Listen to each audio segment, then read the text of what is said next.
کہ امام حسین علیہ السلام یا دیگر اہل بیت اطہار کے نفوس قدسیہ جن کی شہادت ہوئی، یہ امر نفس انسانی کے قتل کا امر ہے. یہ فعل حرام تو ضرور ہے مگر اس کو کفر قرار نہیں دیا جا سکتا. اسی طرح یہ شبہ بھی کیا جاتا ہے کہ واقعات کربلا ان میں بہت کچھ من گھڑت ہے، قصے ہیں، کہانیاں ہیں، یہ تاریخی واقعات ہیں اور تاریخی روایات میں بڑی کمی بیشی ہوتی ہے، اصل حقیقت کا پتہ نہیں چلتا، لہٰذا اس کے اوپر شدت کے ساتھ کوئی حکم قائم نہیں ہونا چاہیے.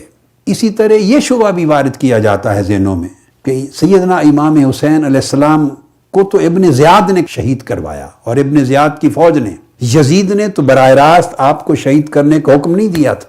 اور اسی طرح یہ پہلو بھی یزید کا عمل اور اس کا کردار کیا ہے اور وہ لعن اور تکفیر کا مستحق ہے یا نہیں، اور اس کا 3 سالہ جو 4 سالہ دور حکومت ہے اس کے نمایاں خد و خال کیا ہے. اہل بیت اطہار کے ساتھ جفا کرنے والے کہاں کھڑے ہیں، اور وہ یزید کے اعوان و انصار جنہوں نے نہ صرف نواسہ رسول کو شہید کیا، پوری اطرت رسول کو شہید کیا، کوفے کے بازاروں میں انہیں گھمایا اور سیدہ زینب اور سیدنا امام زین العابدین سمیت پورے قافلہ اہل بیت کو قیدی بنایا.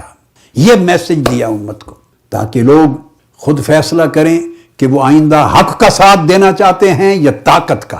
اس امر کا جائزہ لینا چاہیے کہ کیا یہ جائز ہے یوں سوچنا کہ جب شہادت امام حسین کا معاملہ آئے اور قاتلین حسین کا معاملہ آئے اور یزید کا معاملہ آئے اور اس کے اعوان و انصار کا معاملہ آئے تو ہم اس کو اس طرح سوچیں کہ آپ کو شہید کرنے سے تو کوئی شخص کافر نہیں ہو جاتا، چونکہ انسانی نفس کا قتل حرام فعل ضرور ہے مگر یہ باعث کفر نہیں ہے کہ بندہ اس سے کافر ہو جائے. معاذ اللہ، استغفر، انا للہ و انا الیہ راجعون.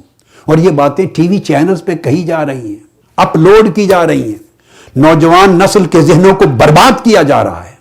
اور 1400 سال سے متصلاً مسلسلاً جو ایمان اور عقیدت کا رشتہ ہمیشہ سے چلا آ رہا ہے اور جس پر ائمہ امت نے ہمیشہ تعلیم و تلقین دی ہے، اس کو کاٹ دیا جائے. امام عالی مقام کو لا کے ایک نفس انسانی کے مقام پہ کھڑا کر دیا جائے. اطرت رسول کے قتل کو عام نفوس انسانی کے قتل کے برابر ٹھہرا دیا جائے اور تولا جائے کہ قتل سے بندہ کافر نہیں ہوتا. اس کا جائزہ سب سے پہلے قرآن مجید سے لیتے ہیں.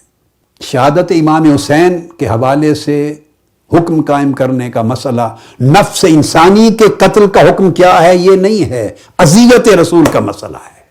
آیا سیدنا امام حسین علیہ السلام اور اہل بیت نبوی اور سیدہ کائنات کے لخت جگر ان کو یہ اذیت پہنچانا اذیت رسول ہے یا نہیں؟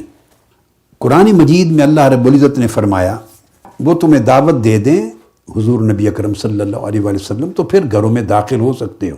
جب کھانا کھا چکو تو پھر فوراً واپس چلے جاؤ، بیٹھے نہ رہو، آپس میں گفتگو کرنے میں مشغول نہ رہو کہ آقا علیہ الصلوۃ والسلام تمہارے چلے جانے کا انتظار کرتے رہیں. تمہارا کھانے سے فارغ ہو کر دیر تک میرے محبوب کے گھر میں بیٹھے رہنا یہ عمل میرے نبی کو اذیت دیتا ہے. کیا کیا عمل، کیا کیا فعل، کیا کیا کام ایسے ہیں جو حضور علیہ السلام کے لیے اللہ کی زبان میں اذیت دے رہے ہیں. پھر جو ازواج مطہرات ہیں وہاں بیٹھے ہوئے کھانے کے دوران تمہیں کسی چیز کی حاجت ہو، ضرورت پڑے اور آپ مانگنا چاہیں تو پردے کے پیچھے سے سوال کریں، سامنے سے سوال نہ کریں. تو اگر سامنے سے سوال کر دو گے اپنی کسی حاجت کی طلب کرنے میں بھی، وہ بھی میرے نبی کو اذیت دے گا. قرآن مجید میں اللہ رب العزت نے ایک معیار قائم کر دیا کہ اتنی بات بھی میرے رسول کو اذیت دیتی ہے.